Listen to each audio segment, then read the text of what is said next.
7:13 de la mañana, amigos. Lo anunciado, se encuentra con nosotros el congresista reelecto, ex primer ministro Javier Velázquez Quesquén. Javier, ¿cómo está? Gracias por Hola, estar ¿cómo estás, con Enrique? nosotros. Buenos días. Para lo que estábamos conversando, conjugar las fórmulas de gobernabilidad, ¿no?, al que el país, al que la clase política está obligada a consensuar, ¿no? Si es que ello es posible. Hemos salido pues de una campaña electoral, me decía, para su experiencia, sumamente agresiva. Muy accidentada.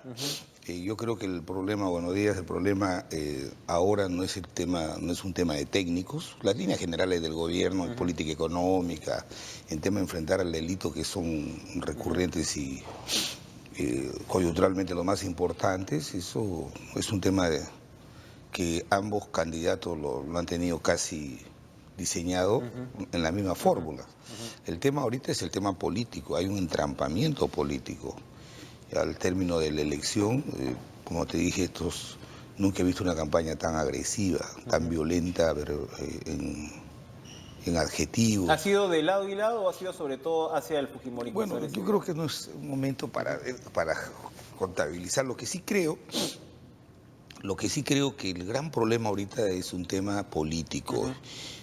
El presidente es un hombre con mucha experiencia política y tiene en su entorno actores políticos que pueden ayudar a generar un clima de distensión con... ¿Los tiene o es sobre todo él? Claro, uno dice, alguien como Martín Vizcarra se ha revelado, ¿no?, como un operador bastante interesante. Digo revelado a nivel nacional porque él ya tenía, por supuesto, la experiencia de Moquegua, y el propio Kuczynski es... Así es. En el fragor de la campaña y a veces de las caricaturas, ¿no?, se pierde de vista las fortalezas. En el caso de Kuczynski, es un hombre que ha estado medio siglo metido en la cosa pública, ha sido varias veces ministro de Estado, no ha sido congresista, pero iba al Congreso, digamos, como Pedro por su casa permanentemente, ¿no?, desde los años pues, del primer gobierno de Belaúnde. ¿Cómo debería, y a partir de la conversación que ustedes han tenido como representantes del Partido Aprista, cómo debería Kuczynski abordar esta reaproximación hacia el fujimorismo? Mira, yo creo que, además de Martín, yo creo que Kuczynski tiene en su entorno a Juan Cheput, a Carlos Brus, a la misma Mercedes Arauz, que tienen mucha experiencia política y parlamentaria, especialmente Carlos. Aquí creo que hay que buscar diálogo con el fujimorismo que conduce el Parlamento Nacional. Y creo que sí van a ser capaces de ver, de construir una agenda de gobernabilidad para los próximos 10 años, no para los 5, para los próximos 10 años. Porque yo entiendo, y es elemental, que la señora Fujimori pensará atentar el 2021, ella o alguien de su agrupación, la conducción del país. Y nadie quiere recibir el país en peores condiciones que como se lo entrega. Es una delgada línea, ¿no? O sea, cómo una bancada pues, mayoritaria como esta va a tomar distancia de un gobierno con todo el desgaste que esto implica pues a lo largo de los años, y al mismo tiempo no ser vista como saboteadora, ¿no? Sí, porque pues, eso te lo pueden cobrar en las urnas también después, ¿no? Entonces claro, es una responsabilidad delicada la que ellos se enfrentan. muchos están pensando que el fujimorismo va a actuar con irresponsabilidad, ven en el fujimorismo un fantasma, y yo sí veo con preocupación la posición de Frente Amplio, que es aliada del gobierno y que ha marcado una posición de decir vamos a hacer oposición. Y ahí el tema sí es programático. Entonces yo no creo que el fujimorismo piense petardear el modelo económico.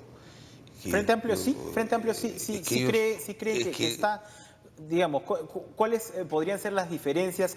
Es decir, el Frente Amplio se va a enfrentar a una bancada no solamente fujimorista, sino también una oficialista, bancadas más pequeñas como la Aprista, que seguramente ven, digamos, el tema de la línea económica en una misma dirección, con sus matices, pero en una misma dirección. ¿Cuánto puede hacer el Frente Amplio en esa No puede en esa hacer, sino que circunstancia? sus diferencias son abismales, ideológicas. Por ejemplo, ellos tienen un concepto totalmente diferente a nosotros, o nosotros decimos a todos los que nos ubicamos en que creemos en este modelo de desarrollo con relación a la explotación de los recursos naturales. Es un tema de ellos, para ellos, dogmático, irrenunciable. Entonces, y yo he escuchado ya algunos líderes de Frente Amplio que están suponiendo que Pedro Pablo tiene que priorizar la agenda y los compromisos que ha asumido con gremios sindicales, con algunos sectores gremiales que, siendo legítimo su plataforma, tiene que estar insertada dentro de las líneas generales de lo que van a ser las primeras medidas que va a dictar el gobierno. Yo he visto en la conversación que hemos tenido con el presidente que él tiene las cosas muy claras, sus prioridades, y creo que tienen las personas para hacerlos, pero ahorita hay que resolver el tema Pero político. entonces, ese meollo es cómo pasas de la acusación de narcoestado a construir un entendimiento político. Antes de lo que fue la segunda vuelta y este periodo crucial, el propio Kuczynski o sea, él comentaba, esto ha sido una maratón, ¿no? Mi carácter ha respondido a esa maratón y en los últimos 100 metros pues uno se tiene que poner las zapatillas de clavo, o me dijeron ponte las zapatillas de clavo, bueno, de ahí hay que quitárselas. Es decir, en la primera parte de la campaña efectivamente había un importante porcentaje del equipo de PPK que decía cómo nos vamos a pelear demasiado con esta gente si luego vamos a tener que sentarnos, o sea, ¿hasta dónde llevas esa pelea? Bueno, se llevó al extremo, ¿no? Indudablemente. Así es. Y bueno, vemos cuál ha sido la diferencia. De repente, ojo, Javier, la pelea les valió ganar la elección también. Por supuesto. ¿No? O sea, también, digamos, todo tiene también su sentido. Pero en términos puntuales, ¿qué cosa debería hacer Kuczynski para sentarse? Tiene que tener la conversación con Keiko Fujimori y ahí habrá que ver, seguramente será una conversación a solas, ¿no? Y habrá que ver cómo se procesa para empezar esas primero se necesita de fuerza popular porque tiene una mayoría aplastante en el Congreso, lo que tiene que ver con confianza en los gabinetes, ¿no? Estabilidad, el régimen, o sea, la estabilidad política tiene que ver, pasa por el fujimorismo. Y segundo es que aquí hay un desafío.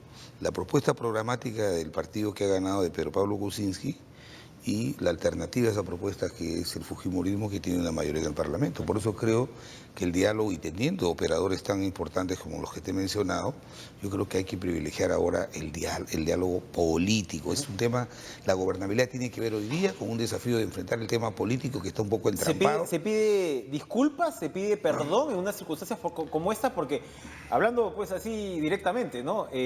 Claro, ¿cómo vas a pedir disculpas también? Eso quiere decir que ganaste entonces la elección con malas artes. ¿De qué estaríamos hablando? No es poca cosa lo que está en Yo creo que discusión. ese tipo de interpretaciones nos llevan a generar un abismo entre las dos fuerzas que tienen hoy día que juntarse, porque tienen la responsabilidad en los próximos años de conducir el país. Yo creo que la superioridad moral y de estadista que tiene Pedro Pablo Kuczynski en nada lo va a hacer aparecer como débil o como una persona que puede haber conseguido indebidamente contra una fuerza política importante como el fujimorismo. Yo creo que todo proceso de negociación siempre significa un dar. Y si él, como lo ha dicho en el diario el domingo, que él pide disculpas al país, que puede hacer las cortesías con esta fuerza política con la que tiene que trabajar en estos 5 años. Entonces, con un clima de desconfianza y de agresividad como el que ha habido, entonces es poco posible que se pueda construir una verdadera agenda económica y social para los próximos 5 años. Por eso es que creo que lo primero que se ha debido privilegiar es el diálogo con la fuerza política más importante. Claro, pero hasta ahora lo que ocurre claramente es que Keiko Fujimori o no le interesa o, digamos, está procesando seguramente las circunstancias, porque a mí Kuczynski lo que me dijo es la primera reunión es con Fujimori. Evidentemente la cosa ya los días van pasando y no ocurre eso. Los han tildado de hija de padre ladrón, ladrona, narcoestado, vinculados al narcotráfico, que si votas por ellos es la dictadura, es la corrupción, el narcotráfico. O sea, tú le dices eso 48 horas después quieres ahora, que... claro, por favor. pero ahora tenía sus flancos pues vulnerables el fujimorismo, Está ¿no? O sea, bien, uno se olvida que el APRA hubiera dejado, el APRA, digamos, entonces, también con la historia que tiene, hubiera dejado a un investigado por lavado de activos 2 años al frente del partido, no creo que Alan García hubiera... Esos son gravísimos errores que se han son pagado en la gravísimos elección. errores, no que se se han pueden pagado perder en de la vista. elección.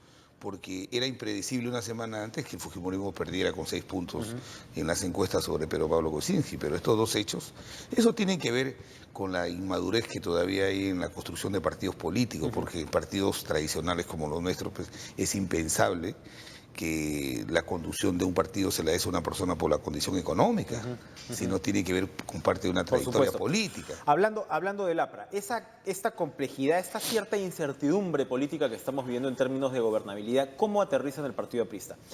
Usted mismo expresó que su voto iba a ser por Keiko Fujimori basándose sobre todo en el tema de gobernabilidad, precisamente, ¿no? Es decir, 73 congresistas, se plantea una fórmula compleja que es la que vamos a vivir ahora. Mauricio Mulder iba por el otro lado. Se ha dicho que Alan García también veía con cierta simpatía o con más aproximación la opción de Keiko Fujimori. Jorge del Castillo, que lo hemos tenido aquí, no quiso revelar su voto. Vemos algún tipo de diferencias, por supuesto, en un partido que es fundamental para el país y que confronta un desafío. Confronta el desafío de una bancada pequeña otra vez, confronta el desafío de una derrota electoral con su líder máximo. ¿Cómo esto va a procesarse en el APRA? Es decir, el APRA, ¿qué papel va a tener en el próximo Congreso, de un lado, y cómo van a ir avanzando en su propio proceso interno? Primero diré que el tema de mi posición personal se inscribe en el acuerdo que tomó el partido de dejar en libertad a los militantes para que votaran. No fue una consigna. Y segundo, es que no se puede satanizar el que uno haya votado por un otro candidato. Yo creo que los dos... No, y usted dio su argumentación como tal, ¿no? Y segundo es que las dos eran alternativas democráticas, que se hayan utilizado herramientas hechos del pasado para satanizar a uno es otro tema. Pero yo sí creo que ambas candidaturas que fueron votadas por la mayoría de los peruanos casi tienen el mismo destino programático en el tema económico, en el tema social, en el cual también nosotros nos inscribimos. Yo creo que la diferencia es un tema de eficiencias, en qué sectores vas a poner más énfasis.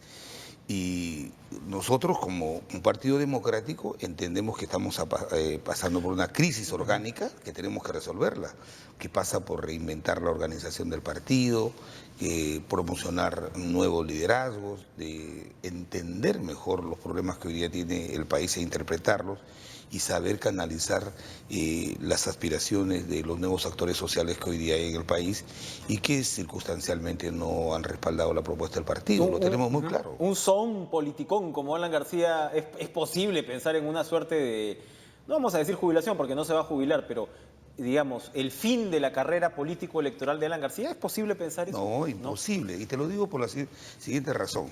El partido va a tener 90 años de existencia en la vida política. Como todo partido democrático, siempre hemos ganado y hemos perdido elecciones. Y hemos pasado por estas duras situaciones que estamos pasando ahora. Yo creo que el tema de la renovación en el APRA no pasa por extender partida de función de líderes y de dirigentes. Porque toda esa experiencia acumulada sería impensable que no la puedan utilizar la nueva conducción del partido. Aquí de lo que se trata es de reposicionar liderazgos. Y yo personalmente creo que quien conduzca el partido a partir de julio que se eligen, ¿cómo no va a poder tomar los consejos, la asesoría de un hombre como Alan García, que ha sido el único caprista que ha podido llevar al partido dos veces al gobierno? Consejos y asesoría sin duda, pero estamos hablando... Quien conduzca el partido va a tener la primera opción de ser el próximo candidato por encima del propio Alan García, es decir, la voluntad de candidatear de García, ¿ya usted la ve más lejana, más remota? Bueno, Alan García es un hombre político y yo no me atrevería a descartar esa posibilidad, sí, claro. Ni tampoco afirmar que va a ser así, pero es un hombre todavía vital intelectualmente, físicamente es un hombre vital. Que se haya perdido una elección, eso no supone que esté liquidado políticamente en el partido como una alternativa de gobierno para el país. Esto es de verdad para nosotros una llamada de atención. Hay que hacer varias cosas que las tenemos muy claras y tener la seguridad que el partido seguirá siendo una alternativa de gobierno para las próximas generaciones. Pero que para mí, de verdad, personalmente sería impensable que cualquier proyecto de relanzar el partido y su liderazgo para los próximos 30 años no pase por... ir a una fuente tan importante de formación y de percepción del país como el que tiene Alan García, ¿no? Muy bien. Javier Velázquez, muchas gracias por estar con nosotros esta mañana. Ojalá, pues, volviendo al principio, se conjuguen esas fórmulas de gobernabilidad por el bien del país, ¿no? Y por el bien, sobre todo, pues, de lo que es el primer tramo de un gobierno, ¿no? Donde de repente los sobresaltos deberían guardarse, ¿no? Ya cada vez que se aproxima, pues, una campaña electoral y no antes. Y quiero aprovechar para decirte cuál va a ser la posición de la bancada, aunque es pequeña. Nosotros, si lo hemos anunciado, vamos a hacer una especie de una bancada bisagra.